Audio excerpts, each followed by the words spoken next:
Jalaluddin সুয়ুতির পরে ভারতের মাটিতে হাদিসের যে খিদমাত শুরু হয়, এই খিদমাতের কথা সকলেই স্বীকার করেছেন। যদি এই খিদমাত না থাকতো তাহলে হয়তো হাদিসের চর্চা দুনিয়া থেকে মিটে যেত।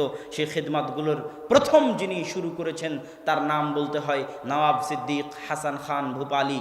নওয়াব সিদ্দিক হাসান খান ভূপালী একাধারে যেমন রাষ্ট্রনেতা ছিলেন, ঠিক তেমন আলেম ছিলেন। এত উন্নত মানের আরবি সাহিত্যে তিনি বই লিখতেন যে আরবদের পক্ষে অত উন্নত মানের আরবি সাহিত্যে বই লেখা সম্ভব কিনা প্রশ্নবিদ্ধ। তারাও সেই বই পড়তে হিমশিম খেয়ে যেত। আকিদার উপর তার 10-এরও অধিক বই রয়েছে নওয়াব সিদ্দিক হাসান খান ভূপালী। আজকে আপনি প্রতিযোগিতায় পাশ করলে পুরস্কার দিচ্ছেন, সেই যুগে নওয়াব সিদ্দিক হাসান খান ভূপালী বুলুগুল মারাম মুখস্থ করতে পারলে এই পুরস্কার, মিশকাত মুখস্থ করতে পারলে এই পুরস্কার, আরবাঈন নবাবী মুখস্থ করতে পারলে এই পুরস্কার, অগণিত পুরস্কার তিনি বিতরণ করতেন। আজকে মানুষ ফ্রি বই বিতরণ করতেছে, সেই কালে নওয়াব সিদ্দিক হাসান খান ভূপালী তাফসির ইবনে কাসির, সহিহ বুখারী, ইলামুল মুওয়াক্কিঈন, কিতাবুত তাওহীদ, এরকম শত বই, হাজারো লাখো কপি ভারতের বড় বড় আলেমদের কাছে নিজে ছাপিয়ে ফ্রি বিতরণ করিয়েছেন। বুলুগুল মারাম, মিশকাতুল মাসাবিহ। ভারতের মাটিতে হাদিসের চর্চায় নওয়াব সিদ্দিক হাসান খান ভূপালীর অবদান অনস্বীকার্য এবং আরবের আলেমগণ স্বীকার করে। দ্বিতীয় আরেকজন ব্যক্তি হচ্ছে শাহ ওলিউল্লাহ মুহাদ্দিস দেহলভী। তার লেখা আল হুজ্জাতুল্লাহিল বালেগার যে আরবি ভাষার মান, এই আরবি ভাষার মান একজন ভারতের মাটিতে বসা একজন অনারব কিভাবে লিখতে পারে তা ভাবতে ভাবতে মানুষ অজ্ঞান হয়ে যেতে পারে। হুজ্জাতুল্লাহিল বালেগাতে শাহ ওলিউল্লাহ মুহাদ্দিস দেহলভী রাফুল আদাইনের কথা লিখেছেন, 12 তাকবীর ঈদের সালাত আদায়ের কথা লিখেছেন, জোরে আমিনের কথা লিখেছেন। তিনি আমলগতভাবে হানাফি হলেও তিনি তার লেখনীতে, তার দার্সে আহলুল হাদিসদের কথা বলে গেছেন। শাহ ওলিউল্লাহ মুহাদ্দিস দেহলভীর মাধ্যমে মূলত ভারতের মাটিতে জমে থাকা শিরক, বেদাত, জুমুদ, তাকলিদের যে জুমুদ ভারতের মাটিতে জেঁকে বসেছিল, সেটার বিরুদ্ধে প্রথম আন্দোলন মূলত তিনি ইলমি আন্দোলন পরিচালনা করেছিলেন। তার ছেলে তার মৃত্যুর পর আব্দুল আজিজ মুহাদ্দিস দেহলভী, যিনি প্রথম ভারতকে দারুল কুফর ঘোষণা করেন। দারুল কুফর মানে যার বিরুদ্ধে জিহাদ করা যায়, যার গনিমতের মাল লুণ্ঠন করা যায়, যার জোরপূর্বক ক্ষমতা দখল করা যায়, সেটাকে বলা হয় দারুল কুফর। যেহেতু ভারত দারুল ইসলাম ছিল, মুসলমানেরা যেহেতু ভারত শাসন করত, সেহেতু যতক্ষণ ভারতকে দারুল কুফর বলা না হচ্ছে ততক্ষণ জিহাদ জায়েজ হবে না। প্রথম ভারতকে দারুল কুফর বলে ফতোয়া দিয়েছিলেন আব্দুল আজিজ মুহাদ্দিস দেহলভী। তার লেখা বই বুস্তানুল মুহাদ্দিসিন ইসলামিক ফাউন্ডেশন থেকে অনুবাদ করা আছে। মুহাদ্দিসদের বই পুস্তক জীবনী নিয়ে তিনি সেই বই লিখেছেন। সম্মানিত উপস্থিতি, আব্দুল আজিজ মুহাদ্দিস দেহলভীর পরে তার হাদিসের মসনাদ, দেহলভী মানে দিল্লির অধিবাসী, দিল্লির অধিবাসীকে বলা হয় দেহলভী। তার হাদিসের মসনাদ আঁকড়ে ধরেন শাহ ইসহাক মুহাদ্দিস দেহলভী। ইসহাক মুহাদ্দিস দেহলভী পর্যন্ত ভারত, পাকিস্তান, বাংলাদেশের আহলে হাদিস বলেন, দেওবন্দি বলেন, বেরলভী বলেন, সকলের হাদিসের সানাদ, সকলের উস্তাদ এক এবং একক। এমন কোনো ছাত্র ভারত পাকিস্তানের মাটিতে পাওয়া যাবে না আলেম যিনি এই তিনজনের ছাত্রের ছাত্র নন, এই তিনজনের ছাত্রের ছাত্রদের নিকটে পড়েননি এমন ছাত্র, সেটা হানাফি হোক, দেওবন্দি হোক, আহলুল হাদিস হোক, ভারত পাকিস্তানের মাটিতে খুঁজে পাওয়া মুশকিল। সেটা আহমদ শফি হোক, আর সেটা আব্দুল খালেক সালাফি হোক, আর সেটা ডক্টর মুসলিহুদ্দিন হোক, আর সেটা আমি হই, আর সেটা জুনায়েদ বাবুনগরী হোক, সকলের কারো না কারো এই তিনজনের ছাত্রের নিকটে সারা ভারত, পাকিস্তান, বাংলাদেশের 99% ছাত্রের পড়াশোনা। শাহ ইসহাক মুহাদ্দিস দেহলভীর পর দার্স ভাগ হয়ে যায়। আহলুল হাদিস এবং দেওবন্দি, যেটা আমরা বলতে পারি, তারা মুখোমুখি অবস্থান গ্রহণ করে মিয়া নাজির হুসাইন দেহলভীর শক্ত ভূমিকার কারণে। মিয়া নাজির হুসাইন দেহলভীর আগে শিরক বেদাতের বিরুদ্ধে, হাদিসের উপর আমলের পক্ষে, তাকলিদের বিরুদ্ধে কঠোর ও কঠিনভাবে ভূমিকা রাখার সাহস তেমন কেউ করেননি। প্রথম করেছিলেন মাওলানা ইসমাইল শহীদ আর মিয়া নাজির হুসাইন দেহলভী। মাওলানা ইসমাইল শহীদ করেছিলেন জিহাদের মাঠে। মাওলানা ইসমাইল শহীদ এবং সৈয়দ আহমদ বেরলভী তারা আগেই জিহাদ শুরু করেননি। সারা ভারতে 5 বছর ব্যাপী দাওয়াতি বিপ্লব চালিয়েছেন। ভারতের উত্তর থেকে দক্ষিণ, পূর্ব থেকে পশ্চিম দাওয়াতে গেছেন এবং দাওয়াতি কাজে ব্যস্ত থেকেছেন। মাওলানা এলায়েত আলী, মাওলানা বেলায়েত আলী, তাদের দাওয়াতি ছিল শিরক এবং বেদাতের বিরুদ্ধে, তাকলিদের বিরুদ্ধে, হাদিসের উপর আমলের পক্ষে। রাফুল আদাইন করতে হবে, জোরা আমিন বলতে হবে, এগুলোর প্রচার এবং প্রচলন কঠোরভাবে তিনি প্রথম শুরু করেছিলেন। তার বই তাকবিয়াতুল ঈমান যদি আজকেও পড়েন আপনি আশ্চর্য হবেন, এই অন্ধকার ভারতের মাটিতে শিরকের বিরুদ্ধে, বেদাতের বিরুদ্ধে কত কঠোর কলম তিনি সেই যুগে ধরেছেন তা ভাবতে অবাক লাগে। আপনি যদি মনে করেন দিবস কেন শিরক, আব্দুর রাজ্জাক বিন ইউসুফ কেন বলে দিবস শিরক, আপনাকে তাকবিয়াতুল ঈমান পড়তে হবে।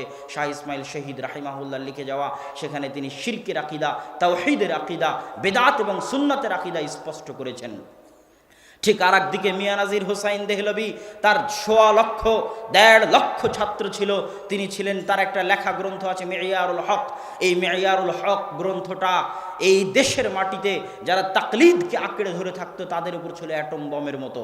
এই মেয়ারুল হকের জবাব লিখতে লিখতে লিখতে লিখতে ওই সমাজও ক্লান্ত হয়ে গেছে, এই সমাজও ক্লান্ত হয়ে গেছে।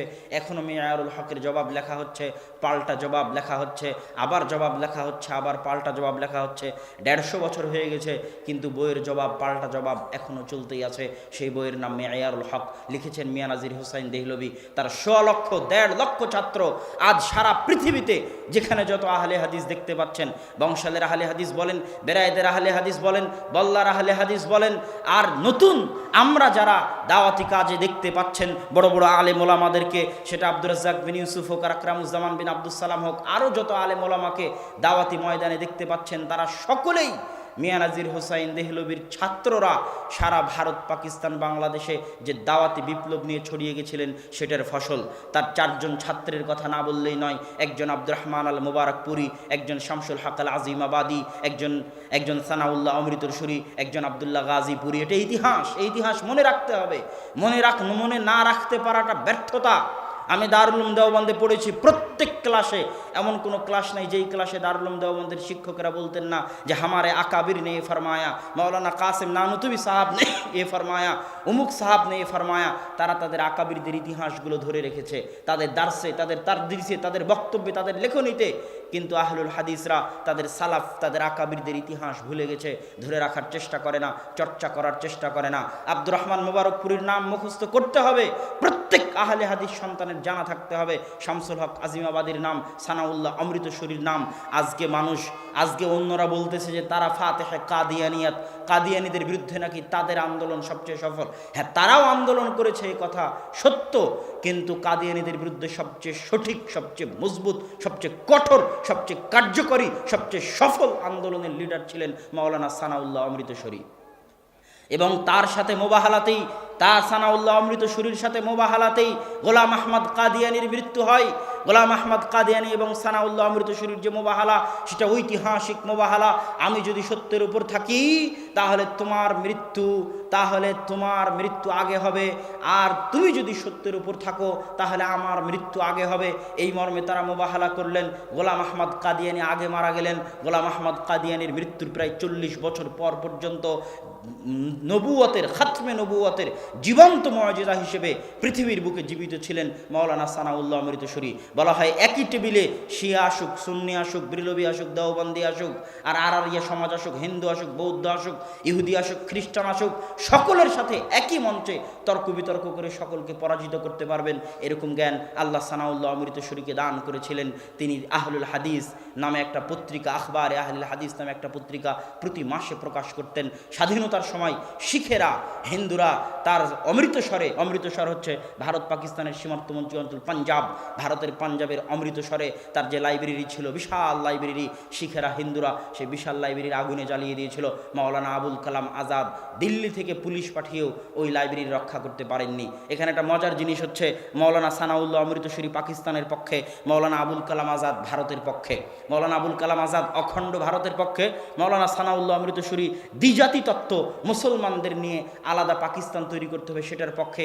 এই মতভেদ থাকার পরেও মাওলানা আবুল কালাম আজাদ যেহেতু আহলুল হাদিস ছিলেন, আমি আমার বহু বক্তব্যে আহলুল হাদিসদের ইতিহাসে বলেছি যে মাওলানা মোহাম্মদ জুনাগড়ি, যিনি সর্বপ্রথম তাফসির ইবনে কাসিরকে উর্দুতে অনুবাদ করেছেন, যিনি সর্বপ্রথম ইলামুল মুওয়াক্কিনকে উর্দু অনুবাদ করেছেন, যেই উর্দু অনুবাদ থেকে মাওলানা মোহাম্মদ জুনাগড়ির জামাই ডক্টর মুজিবুর রহমান বাংলায় অনুবাদ করেছেন, ওই ডক্টর মুজিবুর রহমানের শ্বশুর মাওলানা মোহাম্মদ জুনাগড়ি, যার অগণিত বই আছে মোহাম্মদী নামে, সাইফে মোহাম্মদী, শামিঈ মোহাম্মদী, দেরায়াতে মোহাম্মদী, হেদায়াতে মোহাম্মদী, এরকম মোহাম্মদী নামে, কায়েদায়ে মোহাম্মদী, সালাতে মোহাম্মদী, তার মোহাম্মদী নামে বহু বই আছে। এই জন্য একটা সময় আহলে হাদিস সমাজে আহলে হাদিসদেরকে আহলে হাদিস বলা হতো না, মোহাম্মদী বলা হতো, যে উমুক মোহাম্মদী, উমুক হানাফি, উনি মোহাম্মদী নামে এক সিরিয়ালে অগণিত অসংখ্য বই লিখেছেন। খুতবায়ে মোহাম্মদী, কায়দায়ে মোহাম্মদী, এগুলো সব তার লেখা বই ছিল। এই মাওলানা মোহাম্মদ জুনাগড়ি যখন ইলামুল মুওয়াক্কিনের উর্দু অনুবাদ করলেন, তাফসির ইবনে কাসিরের উর্দু অনুবাদ করলেন প্রথম, তখন ওই মাওলানা আবুল কালাম আজাদ, যিনি কংগ্রেসের নেতা, যিনি ভারতের শিক্ষামন্ত্রী, অখণ্ড ভারতের পক্ষে, তিনি তখন এই ইলামুল মুওয়াক্কিনের উর্দু ভূমিকা লিখে দিয়েছিলেন, আহলে হাদিস ছিলেন বলে। তো মাওলানা সানাউল্লাহ অমৃতসরী পাকিস্তানের পক্ষে হওয়ার পরেও, আর মাওলানা আবুল কালাম আজাদ অখণ্ড ভারতের পক্ষে হওয়ার পরেও, মাওলানা সানাউল্লাহ অমৃতসরী আহলে হাদিস হওয়ার কারণে তার লাইব্রেরিকে রক্ষা করার জন্য আপ্রাণ চেষ্টা করেছিলেন মাওলানা আবুল কালাম আজাদ, কিন্তু রক্ষা করতে পারেননি। ওই হারানো লাইব্রেরি ফেলে দিয়ে মাওলানা সানাউল্লাহ অমৃতসরী পাকিস্তানে ফিরে যান, এবং পাকিস্তানে ফিরে যাওয়ার পরে হিজরতের পরে 1 বছরের মাথায় তিনি মারা যান। বলছিলাম মিয়া নাজির হোসাইন দেহলভী রাহিমাহুল্লাহর আরেকজন ছাত্র আব্দুর রহমান আল মুবারকপুরী সারা পৃথিবীতে সুনানে তিরমিজির সর্ববিশুদ্ধ সবচেয়ে উন্নত আরবি ব্যাখ্যা গ্রন্থ, আরবি ভাষ্য গ্রন্থ, যা পৃথিবীর সকল আলেমের নিকটে রয়েছে। সকল আলেম এক বাক্যে সুনানে তিরমিজির এই ব্যাখ্যা গ্রন্থকে শ্রেষ্ঠ ব্যাখ্যা গ্রন্থ বলে স্বীকৃতি দিয়েছে সেই তুহফাতুল আহওয়াজির লেখক মাওলানা আব্দুর রহমান আল মুবারকপুরী। ভারতের মানুষ জামিয়া রাহমানিয়ার ফারেক, দিল্লির বুকে জামিয়া রাহমানিয়া, যেটা এখন জামিয়া মিল্লিয়া ইসলামিয়া নামে পরিচিত, ইসলামিক ইউনিভার্সিটি, ওই জামিয়া মিল্লিয়া ইসলামিয়ার জায়গাতেই জামিয়া রাহমানিয়া দিল্লি ছিল। কিন্তু জামিয়া রাহমানিয়া দিল্লির জেলা পরিচালক ছিলেন, তারা ছিলেন অখণ্ড ভারতের বিরোধী এবং পাকিস্তানের পক্ষে। এই জন্য যখন ভারত পাকিস্তান আলাদা হয় তখন তারা জামিয়া রাহমানিয়া দিল্লির বই পুস্তক দিল্লি সরকারের হাতে হস্তান্তর করে দিয়ে ছেড়ে দিয়ে পাকিস্তানে হিজরত করেন। পাকিস্তানে গিয়ে আবার তারা জামিয়া রাহমানিয়া প্রতিষ্ঠা করেছিলেন। জামিয়া রাহমানিয়া ছিল ভারতের মাটিতে মার্কাজুল ইলম, আহলুল হাদিসদের মার্কাজ। জামিয়া রাহমানিয়া বন্ধ হয়ে যাওয়ার পর থেকে নিয়ে 60 শতকের আগ পর্যন্ত দীর্ঘ 20 বছর আহলুল হাদিসদের কোনো কেন্দ্রীয় মার্কাজ ভারতের মাটিতে ছিল না। পরবর্তীতে জামিয়া সালাফিয়া বানারস প্রতিষ্ঠা হওয়ার মাধ্যমে ভারতের মাটিতে আহলুল হাদিসদের ইলমি মার্কাজ হয়, যেই জামিয়া সালাফিয়া বানারস থেকে দীর্ঘ 5 বছর আব্দুর রহমান বিন আব্দুর রাজ্জাক পড়াশোনা করে এসেছে। বলছিলাম আব্দুর রহমান আল মুবারকপুরীর কথা, উনি জামিয়া রাহমানিয়ার ফারেক। আব্দুর রহমান আল মুবারকপুরী তুহফাতুল আহওয়াজির লেখক, আরেকটা বইয়ের তিনি লেখক, সেই বইয়ের কথা না বললেই নয়। বুলুগুল মারাম আহলুল হাদিসদের মাদ্রাসাগুলোতে পড়ানো হয়। তখন কিছু হানাফি আলেম ভাবলো বুলুগুল মারামের সব হাদিস তো আহলে হাদিস মাযহাবের পক্ষে, আমরা একটা হাদিসের বই কেন না লিখি যে হাদিসের বইয়ে হানাফি মাযহাবের হাদিস থাকবে। বইয়ের নাম আসারুস সুনান, লেখকের নাম মাওলানা নিম্বি। বই প্রকাশ হওয়া শেষ হয়নি, বইয়ের উত্তর লিখলেন আরবিতে আব্দুর রহমান মুবারকপুরী, বইয়ের নাম দিলেন আবকারুল মিনান ফি নাকদে আসারিস সুনান। এক বইয়েই ওই আসারুস সুনান মাটির নিচে চলে গেল।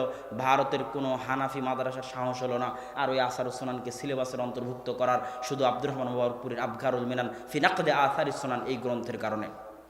এরকম আরেকটা গ্রন্থ ভারতের আলেম ওলামা লেখার চেষ্টা করেছেন মাওলানা আশরাফ আলী থানবির পরামর্শে। মাওলানা জাফর আহমদ থানবি, মাওলানা আশরাফ আলী থানবি আবার অখণ্ড ভারতের পক্ষে ছিলেন। মাওলানা আশরাফ আলী থানবি আবার পাকিস্তানের পক্ষ ছিলেন, অখণ্ড ভারতের বিরোধী ছিলেন। আর মাওলানা হোসাইন আহমদ মাদানী অখণ্ড ভারতের পক্ষে ছিলেন। তো মাওলানা আশরাফ আলী থানবির পরামর্শে মাওলানা জাফর আহমদ ওসমানী লিখলেন ইলাউস সুনান, যেখানে শুধু হানাফি মাযহাবের পক্ষে হাদিসগুলোকে জমা করা হয়েছে, যে হাদিসগুলো দিয়ে হানাফি মাযহাবের বিভিন্ন ফতোয়াকে সাবিত করার চেষ্টা করা হয়েছে। ওই ইলাউস সুনানের জবাব এখন দিচ্ছেন পাকিস্তানের একজন বিখ্যাত আহলে হাদিস আলেম মাওলানা ইরশাদুল হক আল আসারি। ইলাউস সুনান ফিল মিজান নামে বইয়ে, যেটার আরবিও আছে, যেটার উর্দুও আছে। তো আলোচনা করছিলাম মাওলানা আব্দুর রহমান মুবারকপুরীর কথা। তারপরে মাওলানা শামসুল হক আজিমাবাদী গায়াতুল মাকসুদ সুনানে আবু দাউদের 32 খণ্ডে আরবি ভাষায় ব্যাখ্যা গ্রন্থ, শ্রেষ্ঠ ব্যাখ্যা গ্রন্থ তিনি লিখেছেন গায়াতুল মাকসুদ।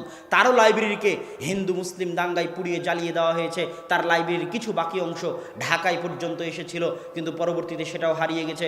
ওই গায়াতুল মাকসুদ ওই হিন্দু মুসলিম দাঙ্গায় হারিয়ে যাওয়ার ফলে মাত্র 2 খণ্ড পাকিস্তান থেকে প্রকাশিত হয়েছে, আর পাওয়া যায় না। তবে গায়াতুল মাকসুদের সারমর্ম আউনুল মাবুদ, যেটা বর্তমানে সারা পৃথিবীতে পরিচিত এবং সারা পৃথিবীর শ্রেষ্ঠ আবু দাউদের ব্যাখ্যা গ্রন্থ আরবিতে গণ্য হয়, সে আউনুল মাবুদের লেখক হচ্ছেন শামসুল হক আল আজিমাবাদী রাহিমাহুল্লাহ। শামসুল হক আজিমাবাদীর আরেকটা বড় কারনামা, আরেকটা নয় 2টা বড় কারনামা আছে। একটা বড় কারনামা হচ্ছে ইমাম বুখারী রাহিমাহুল্লাহ সহিহ বুখারীর প্রায় 25 জায়গায় কালা বাযুন নাস, কালা বাযুন নাস, কালা বাযুন নাস, বাযুন নাস বলে তিনি কিছু মানুষের মাসালাকে রদ করতে চান, কিছু মানুষের মাসালার উত্তর দিতে চান, বিরোধিতা করতে চান। ওই সাধারণত 25 বাযুন নাসের অধিকাংশ মাসালায় হানাফি মাযহাবের বিরুদ্ধে, হানাফি ফিকহের বিরুদ্ধে। তখন মাওলানা আহমদ আলী সাহারানপুরি, যেটা সাহারানপুর জেলা, যেই সাহারানপুর জেলায় দারুল উলুম দেওবন্দ অবস্থিত, ওই সাহারানপুর জেলায় একটা মাদ্রাসা অবস্থিত মাজাহিরুল উলুম, যে মাদ্রাসার শাইখুল হাদিস ছিলেন ফাজাইল আমরের লেখক মাওলানা জাকারিয়া কান্দেলভি। ওই মাদ্রাসারই শাইখুল হাদিস মাওলানা আহমদ আলী সাহারানপুরি, অনেক পুরাতন, অনেক আগের প্রথম শাইখুল হাদিস তিনি। এবং ভারতের যত কুতুবে সিত্তার বই পুস্তক আছে, সব কুতুবে সিত্তার বই পুস্তকে মাওলানা আহমদ আলী সাহারানপুরির টিকা আছে, যেগুলো দেওবন্দ থেকে। এই খেদমতের উত্তর দেওয়া, এই খেদমতের প্রতিদান দেওয়া অনেক কঠিন। আর একটা বড় খেদমত মাওলানা শিবলি নোমানি নাদতুল উলামা লখনউ, যখন তারা ইমাম বুখারীর উপর অভিযোগ তুলতে লাগলো, ইমাম বুখারীর ফিকহের উপর অভিযোগ তুলতে লাগলো, মাওলানা আবুল আলা মওদুদী কর্তৃক কর্তৃক প্রভাবিত হয়ে হাদিসের উপর অভিযোগ তুলতে লাগলো। তখন শামসুল কাজিম আবাদী তার ছাত্র মাওলানা আব্দুস সালাম মুবারকপুরীকে বলল, শোনো, একটা বই লেখো ইমাম বুখারীর পক্ষে। তখন ছাত্র শিক্ষক পরামর্শ করে সহযোগিতায় একটা বই লিখলেন সিরাতুল বুখারী। যখন মাওলানা শিবিলি নোমানি লিখেছিলেন সিরাতুন নুমান তথা সিরাত নুমান ইবনে সাবিত, সেটাতে তিনি ইমাম বুখারী এবং আহলুল হাদিসদের উপর অনেক অভিযোগ উত্থাপন করেছিলেন। ওটার উত্তরে সিরাতুল বুখারী লিখলেন শামসুল কাজিম আবাদী এবং তার ছাত্র আব্দুস সালাম মুবারকপুরী। আমার দেখা, আমি মিন্নাতুল বাড়িতে ইমাম বুখারীর জীবনী লিখতে গিয়ে দেখেছি সিরাতুল বুখারীর চাইতে শ্রেষ্ঠ ইমাম বুখারীর জীবনী কোনো গ্রন্থ আরবি ভাষাতেও নাই, উর্দু ভাষাতেও নাই, বাংলা ভাষাতেও নাই, যেটা আহলুল হাদিসদের খেদমত, ভারতের আহলুল হাদিসদের খেদমত, উর্দুতে লেখা সিরাতুল বুখারী। সম্মানিত উপস্থিতি, আরেকজন পাকিস্তানের বিখ্যাত মুহাদ্দিসের খেদমত বলি, যেটা আমি মিন্নাতুল বারী লিখতে গিয়ে দেখতে পেয়েছি, সেটা হচ্ছে ফাইজুল বারী আনোয়ার শাহ কাশ্মীরি, বিখ্যাত হানাফি আলেম, হানাফি পণ্ডিত, দারুল উলুম দেওবন্দের মুহাদ্দিস। তিনি ফাইজুল বারী লিখতে গিয়ে, ফাইজুল বারীর দার্স দিতে গিয়ে এই হাফিজ ইবনে হাজার আসকালানির লেখা ফাতহুল বারীর অগণিত জায়গায় তিনি ভুল ধরার চেষ্টা করেছেন। কে ভুল ধরছেন? হাফেজ ইমাম কাশ্মীরি, মাওলানা কাশ্মীরি। কার ভুল ধরছেন? হাফিজ ইবনে হাজার আসকালানির ভুল ধরছেন। যদিও হাফিজ ইবনে হাজার আসকালানির বইয়ের ভুল ধরার চেষ্টা সেই যুগে মাওলানা বদরুদ্দিন আইনি করেছিলেন, কেননা আইনি এবং আসকালানি একই শহরে বাস করতেন, কায়রো শহরে। আজ হাফিজ ইবনে হাজার আসকালানি সারা রাতে বাড়িতে যা নোট করে নিয়ে আসতেন, পরের দিনে তা দার্স দিতেন। আজকে যেমন দার্স রেকর্ড হচ্ছে, ওই রকম ছাত্ররা দার্স লিখে নিত। একজন ছাত্র ওই লিখে নেওয়া দার্স বদরুদ্দিন আইনি রাহিমাহুল্লাহকে দিয়ে আসতেন, উনি আবার তখন ওটার জবাব লিখতেন। যখন ফাতহুল বারী প্রকাশ হয়ে গেল, ফাতহুল বারী প্রকাশ হওয়া মাত্রই ফাতহুল বারীর ভুল ধরে তখন উমদাতুল কারি বদরুদ্দিন আইনির লেখা শারাহ প্রকাশ হলো, যেটার উত্তর দেওয়ার চেষ্টা করেছেন হাফিজ ইবনে হাজার আসকালানি। আল ইন্তেকাজুল ইতিরাজুল ইন্তেকাজ, এই গ্রন্থগুলোতে তিনি উত্তর দেওয়ার চেষ্টা করেছেন, কিন্তু তার আগে তিনি দুনিয়া থেকে বিদায় নিয়েছেন। তো আনোয়ার শাহ কাশ্মীরিও হাফিজ ইবনে হাজার আসকালানির ভুল ধরার চেষ্টা করেছে ফাইজুল বারীতে। এবার হাফেজ মোহাম্মদ গন্দলবি, পাকিস্তানের আলেম, তিনি একটা বই লিখেছেন ইরশাদুল কারি ফি নাকদি ফাইজুল বারী। উনি ফাইজুল বারীতে মাওলানা কাশ্মীরি হাফিজ ইবনে হাজার আসকালানির ভুল ধরতে গিয়ে কি ভুল করেছেন, আর উনি নিজে কি ভুল করেছেন, আর ইবনে হাজার আসকালানির ভুল ধরতে গিয়ে কি ভুল করেছেন তা তিনি লিখেছেন। এই খেদমতগুলো পড়লে আপনাকে এবং আমাকে তাদের জ্ঞানের সামনে শিশু মনে হবে যে এই উপমহাদেশের আহলুল হাদিস আলেমরা কি না খেদমতের আঞ্জাম দিয়ে গেছে। ইলমি খেদমতের যে আঞ্জাম দিয়ে গেছে তার ঋণ শোধ করা আহলুল হাদিসরা তো দূরে থাক, হানাফি ভাইয়েরাও শোধ করতে পারবেন না। কেননা হানাফি ভাইদের মধ্যেও ইলমের চর্চা দেখা দিয়েছে আহলুল হাদিসদের চর্চার কারণে। কুতুবে সিত্তা প্রথম উর্দু অনুবাদ করেছে আহলুল হাদিসরাই। ওয়াহিদুজ্জামান হায়দ্রাবাদী রাহিমাহুল্লাহ তিনি প্রথম উর্দু অনুবাদ করেছেন। তো সম্মানিত উপস্থিতি, আমি আহলুল হাদিসদের ইলমি যে খেদমত, এই খেদমতের উপর যদি বলি তো ঘন্টার পর ঘন্টা এমনিই বলতে থাকা যাবে। ভারত পাকিস্তানের আহলুল হাদিস আলেমরা হাদিসের কী ধরনের খেদমত করেছেন। আজকে এখন আমি যদি মদিনা ইসলামী বিশ্ববিদ্যালয় থেকে পড়ে এসে বলি যে ভারতের আলেমদের নিকট থেকে ইলিম নেওয়া যাবে না, জ্ঞান নেওয়া যাবে না, আকিদার শিক্ষা নেওয়া যাবে না, তাহলে এটা নিমক হারামি হবে। ভারত উপমহাদেশের আলেমদের জ্ঞানকে অপমান করা হবে। তারা আজ মদিনা ইসলামী বিশ্ববিদ্যালয়ে সার্বিক সুযোগ সুবিধা ভোগ করার পরে সৌদি সরকার যত কোটি টাকা ইলমের পিছনে খরচ করে, খুব কম দেশ আছে অত টাকা ইলমের পিছনে খরচ করতে পারবে। সার্বিক উন্নত সুযোগ সুবিধা পাওয়ার পরে যে ধরনের খেদমত হচ্ছে, সেই অন্ধকার যুগে ব্রিটিশদের অত্যাচারের মুখে একদিকে ব্রিটিশদের সাথে জিহাদ, আর একদিকে ইলমি খেদমত, এই কঠিন যুগ যে সমস্ত আলেম ওলামা পার করেছেন তাদের খেদমতকে ছোট করে দেখার সুযোগ নেই। সম্মানিত উপস্থিতি, যদিও আমি কিছুক্ষণের পূর্বেই আমার বক্তব্যের বিষয়ে অবগত হলাম, জঙ্গিবাদ ও সন্ত্রাস নির্মূলে কি করণীয়। আমার পূর্বে শ্রদ্ধেয় শায়েখ ডক্টর মুসলিহুদ্দিন হাফিজাহুল্লাহ আহলুল হাদিসদের বিভিন্ন ইতিহাস, বিভিন্ন অবদান নিয়ে আলোচনা করছিলেন। আমিও কিছু কিছু ক্ষেত্রে আহলুল হাদিসদের, বিশেষ করে ইলমি খেদমাত ভারত উপমহাদেশের মাটিতে এবছর বহু বক্তব্যে আলোচনা করার চেষ্টা করেছি। ওনার বক্তব্যে মোটামুটি জেহাদে, ব্রিটিশ বিরোধী জেহাদে আহলুল হাদিসদের অবদান, রাজনীতির ক্ষেত্রে আহলুল হাদিসদের অবদান অনেকটাই ফুটে উঠেছে। আমি সংক্ষিপ্ত আকারে ভারত উপমহাদেশের ইলমি জগতে আহলুল হাদিসদের কি অবদান রয়েছে তার প্রতি সংক্ষিপ্ত আলোকপাত করে আমার বক্তব্যের মূল বিষয়ের দিকে এগিয়ে যাব ইনশাআল্লাহ। ভারত উপমহাদেশে হাদিসের চর্চা, কোরআনের চর্চা আজকে নতুন নয়, 150-200 বছর পূর্বেও নতুন নয়। ইতিহাস বলে খায়রুল কুরুন তথা যেই যুগকে রাসূল সাল্লাল্লাহু আলাইহি ওয়াসাল্লাম সর্বশ্রেষ্ঠ যুগ বলেছেন, সেই যুগেও ভারত পাকিস্তানের মাটিতে কোরআন এবং হাদিসের চর্চা হয়েছে। কুতুবে সিত্তাহ বুখারী, মুসলিম, আবু দাউদ, নাসাই, তিরমিজি, ইবনে মাজাহ 6 জনেরই শিক্ষক কুতাইবা বিন সাঈদ আল বাগলানি। বহু হাদিস পাবেন কুতুবে সিত্তাতে, শুরু হবে হাদ্দাসানা কুতাইবা, হাদ্দাসানা কুতাইবা। বহু অগণিত হাদিস কুতুবে সিত্তার, সহিহ বুখারী হোক, সহিহ মুসলিম হোক, সুনানুত তিরমিজি, জামিউত তিরমিজি হোক, সুনানে আবি দাউদ হোক, নাসাই হোক, ইবনে মাজাহ হোক, হাদ্দাসানা কুতাইবা। কুতাইবা আমাদেরকে হাদিস শুনিয়েছেন মর্মে ইমাম বুখারী বলছেন, ইমাম মুসলিম বলছেন, আবু দাউদ বলছেন, নাসাই বলছেন, তিরমিজি বলছেন, ইবনে মাজা বলছেন। অথচ এই কুতাইবা পাকিস্তানের সীমান্তবর্তী বাগলান অঞ্চলের একজন মানুষ, তথা সেই যুগেও ভারত পাকিস্তানের সীমান্তবর্তী অঞ্চলে কোরআন এবং হাদিসের চর্চা হতো। পাকিস্তানের একটি শহর মানসুরাবাদ, যার পরিচয় ইতিহাসের পাতায় পাওয়া যায়। বহু ইতিহাসবিদ লিখেছেন যে 400 শতাব্দী হিজরিতে, 300 শতাব্দী হিজরির পরে এই অঞ্চলগুলোতে মানসুরাবাদ, পাকিস্তানের মানসুরাবাদ যেটা সিন্ধু প্রদেশের অন্তর্গত, বর্তমান সিন্ধু প্রদেশের অন্তর্গত, এই অঞ্চলগুলোতে না হানাফি মাজহাবের অনুসারী ছিল, না মালিকি মাজহাবের অনুসারী ছিল, না শাফিঈ মাজহাবের অনুসারী ছিল, না হাম্বলি মাজহাবের অনুসারী ছিল, না মুআতাজিলা মুরজিয়া ফিরকার অনুসারী ছিল। এই অঞ্চলগুলোতে শুধুমাত্র স্বাধীনভাবে কোরআন এবং হাদিসের অনুসরণের চর্চা ছিল, তথা আহলুল হাদিসদের অস্তিত্ব ছিল। আরও আশ্চর্য হবেন, ইতিহাসের পাতায় এমন কিছু বড় বড় ব্যক্তিত্ব দেখা গেছে যারা এমন বড় বড় কারনামা আঞ্জাম দিয়েছে, অথচ সেগুলো তারা আঞ্জাম দিয়েছেন ভারত পাকিস্তানের মাটিতে বসে এবং বহু আগে।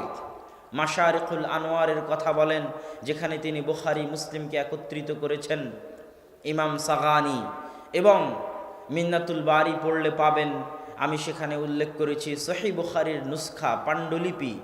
সহিহ বুখারীর যে পাণ্ডুলিপি থেকে আজকে আমরা প্রকাশিত সহিহ বুখারী পাচ্ছি, প্রিন্টেড সহিহ বুখারী পাচ্ছি, টাইপ করা সহিহ বুখারী পাচ্ছি, এই সহিহ বুখারী যে সমস্ত পাণ্ডুলিপির সহযোগিতা নিয়ে তৈরি করা, তার একটা পাণ্ডুলিপি ছিল ইমাম সাগানির, যিনি মাশারিকুল আনোয়ার নামক গ্রন্থ লিখেছিলেন, জন্ম পাকিস্তানের লাহোরে। তার পরবর্তীতে আরও বহু আলেম ছিলেন যারা ভারত পাকিস্তানের মাটিতে কোরআন এবং হাদিসের খেদমত করেছেন। ইমাম তাহের পাটনি, পাটনার অধিবাসী, তিনি অনেক গ্রন্থ লিখেছেন হাদিসের ওপরে। কঠিন কঠিন রাবির নামের উপর গ্রন্থ লিখেছেন, মাজমাউ বাহারিল আনোয়ার লিখেছেন, আরও অনেক গ্রন্থ লিখেছেন, যেই গ্রন্থগুলোতে কোরআন এবং হাদিসের কঠিন শব্দ, হাদিসের কঠিন কঠিন রাবির পরিচয়, এই জিনিসগুলো তিনি সেখানে ফুটিয়ে তুলেছেন। অথচ তিনি এই যুগের আলেম নন, অনেক আগের আলেম। তো ভারত উপমহাদেশের মাটিতে কোরআন এবং হাদিসের চর্চা অনেক আগে থেকেই ছিল, যেগুলো ইতিহাসের পাতা ঘাটলে দেখা যায়। তবে ভারত পাকিস্তানের মাটিতে হাদিস চর্চার স্বর্ণযুগ, যেই স্বর্ণযুগের কারণে আজ কোরআন এবং হাদিস টিকে আছে বলে মানুষ মনে করে, বিজ্ঞ ব্যক্তিরা মনে করে। যখন মার্কাজুল ইলম পরিবর্তন হতে থেকেছে, কখনো মার্কাজুল ইলম ছিল বাগদাদ, কখনো মার্কাজুল ইলম ছিল হিজাজ, কখনো মার্কাজুল ইলম ছিল বুখারা সামারকান্দ, কখনো মার্কাজুল ইলম ছিল নিশাপুর রায়। এই মার্কাজুল ইলমগুলো পরিবর্তন হতে থেকেছে। কখনো মার্কাজুল ইলম ছিল আন্দালুস, স্পেন। আমরা হয়তো স্পেনকে ভুলতে বসেছি, কিন্তু আমি আমার বহু বক্তব্যে ইশারা করেছি, ইঙ্গিত করেছি যে কত বড় বড় আলেম স্পেনের মাটিতে ছিলেন, আন্দালুসের মাটিতে ছিলেন। ইবনু হাজাম আন্দালুসি বিরাট বড় মুহাদ্দিস, অনেক বড় মুহাদ্দিস। তার আল মুহাল্লা বিল আসার, আব্বুরা সাধারণত যে সমস্ত বই দেখে ফতোয়া দিয়ে থাকে সেই সমস্ত বইয়ের একটা গুরুত্বপূর্ণ বই হচ্ছে আল মুহাল্লা বিল আসার, যে বইটা সাজানোই হয়েছে আসার দিয়ে। উনি চেষ্টা করেছেন প্রত্যেকটা ফতোয়া আসার, সরাসরি নাস, সরাসরি হাদিস, সরাসরি কোরআন, সরাসরি সাহাবীদের কওল, সরাসরি তাবিঈদের কওল, সরাসরি তাবিঈদের কওল দিয়ে ফতোয়া দেওয়ার, রায় কিয়াস থেকে দূরে থাকার চেষ্টা করেছেন ইমাম ইবনে হাজম আন্দালুসি, স্পেনের মানুষ। তাফসিরে কুরতুবির লেখক ইমাম কুরতুবা, যেটাকে ইংরেজিতে বলা হয় কর্ডোভা, সেটাকে আরবিতে বলা হয় কুরতুবা, তিনি স্পেনের কর্ডোভা নগরীর অধিবাসী। তাফসিরে কুরতুবির লেখক ইমাম কুরতুবি। হাফিজুল মাগরিব ইবনু আব্দুল বার 463 হিজরিতে একই সাথে হাফিজুল মাগরিব মারা গেছেন, হাফিজুল মাশরিক মারা গেছেন। হাফিজুল মাশরিক বলা হতো খতিব বাগদাদিকে। মাশরিক মানে হচ্ছে পূর্বের হাফেজ, পূর্বের দেশগুলোর সবচেয়ে বড় হাফেজ আলেম। খতিব বাগদাদিও 463 হিজরিতে মারা যান। হাফিজুল মাগরিব পশ্চিমের দেশগুলোর সবচেয়ে বড় হাফেজ, সবচেয়ে বড় আলেম ইবনু আব্দুল বার 463 হিজরিতে মারা যান।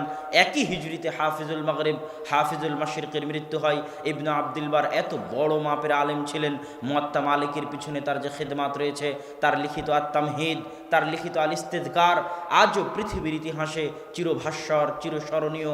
এমন কোনো মুহাদ্দিস, এমন কোনো আলেম নাই যার বাড়িতে আত-তামহিদ নাই, যার বাড়িতে আল ইস্তিযকার নাই, যেটা ইবনু আব্দুল বার রাহিমাহুল্লাহর লেখা। বাড়ি আন্দালুস, স্পেন। এরকম বড় বড় আলেমের নাম বলা যাবে। বিখ্যাত উসুলবিদ ইমাম শাতিবি, তিনি আন্দালুসের, স্পেনের, তথা স্পেনও একসময় মারকাজুল ইলম ছিল, জ্ঞানের কেন্দ্র ছিল। কিন্তু যুগের পরিক্রমায় যখন পৃথিবীর সব জায়গা থেকে জ্ঞান উঠে গেল, জ্ঞানের চর্চা সীমিত হয়ে আসলো, আলেম ওলামার অভাব দেখা দিল, হাদিসের চর্চার অভাব দেখা দিল। জালালউদ্দিন সুয়ুতির মৃত্যুর পরে পৃথিবী বড় মাপের তেমন কোনো আলেম আর দেখতে পেল না।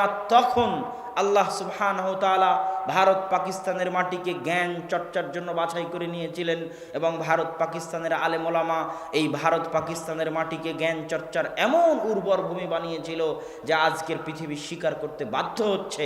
আমি নিজেও বাস্তব তার চাক্ষুষ প্রমাণ দেখেছি। এমন কোনো হাদিসের বই নাই, এমন কোনো ইলমুর রিজালের বই নাই, এমন কোনো ইলমুল জারহ ওয়া তা'দিলের বই নাই যার অধিকাংশগুলো যদি বলা হয় আউয়াল তাবা, প্রথম প্রকাশ, প্রথম টাইপ করা প্রিন্টেড প্রকাশ কোথায় থেকে, দেখলেই দেখা যাবে হিন্দ থেকে, হায়দ্রাবাদ দাকান, দায়রাতুল মাআরিফ, হায়দ্রাবাদ দাকান থেকে প্রকাশিত। বিখ্যাত ইয়েমেনের আলেম আব্দুর রহমান বিন ইয়াহইয়া আল মুআল্লিমি, তিনি আল জারহ ওয়া তা'দিল ইবনু আবি হাতিম, আবু হাতিম হচ্ছেন বিখ্যাত মুহাদ্দিস। মুহাদ্দিসদের মধ্যে যারা পাহাড় স্বরূপ, জাবাল স্বরূপ, হাদিস শাস্ত্রে যাদের কথা চলে, যারা ইমাম বুখারী, ইমাম মুসলিম, আবু দাউদ, নাসাই, তিরমিজির ওস্তাদ, আবু হাতিম, আহমদ বিন হাম্বল, আবু যুরআ, ইয়াহইয়া বিন মাঈন, ইয়াহইয়া বিন সাঈদ আল কাত্তান, আলী ইবনুল মাদিনী, এই 5 জন হচ্ছেন হাদিস শাস্ত্রের জাবাল, পাহাড়, যাদের কথায় রাবিদের যাচাই বাছাই নির্ধারিত হয়। এই রাবি চলবে না চলবে না, 80%, 90% রাবিদের সঠিক ব্যাঠিক নির্ধারিত হয় এনাদের কথার উপর ভিত্তি করে।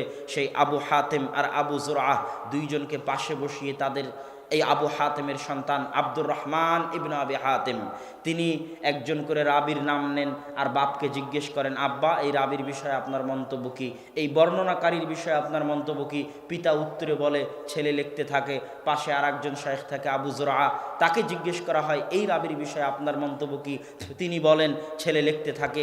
এই লিখিত বই আল জারহ ওয়া তা'দিল, হাদিস শাস্ত্রে, জারাহ তা'দিলের শাস্ত্রে কোন রাবি চলবে কোন রাবি চলবে না, এই শাস্ত্রে সবচেয়ে পুরাতন এবং সবচেয়ে গ্রহণযোগ্য, সবচেয়ে নির্ভরযোগ্য সানাদওয়ালা গ্রন্থ হচ্ছে আল জারহ ওয়া তা'দিল।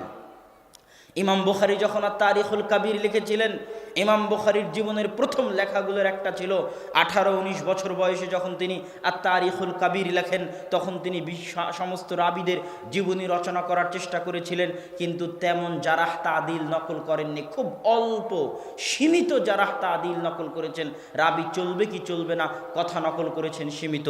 তো ইবনু আবি হাতিম ওই রাবিগুলোকে নিয়েই, যেই রাবিগুলো তারিখুল কাবির ইমাম বুখারীর লেখা, ওই রাবিগুলোকে নিয়ে বাপ আর আবু যুরআর সামনে বসেছে আর তাদের তাদের মন্তব্য লিখতে থেকেছে, সেটা আল জারহ ওয়াত তা'দীল লিবনে আবি হাতেম। প্রথম প্রকাশিত হয়েছে কোথায় থেকে? আব্দুর রহমান বিন ইয়াহইয়া আল মুআল্লিমি, কোথায়? ইয়েমেনের মুহাদ্দিস। তিনি এই বই প্রকাশ করেছেন কোথায় বসে? ভারতের হায়দ্রাবাদে বসে, দায়রাতুল মাআরিফ দাকানে বসে গবেষণা করে করে আউয়াল তাবা, প্রথম প্রকাশ এই বইয়ের ভারতের মাটিতে। এরকম অগণিত অসংখ্য বই আছে, অসংখ্য খিদমাত আছে, যেগুলো ভারতের মাটি থেকে আঞ্জাম দেওয়া হয়েছে।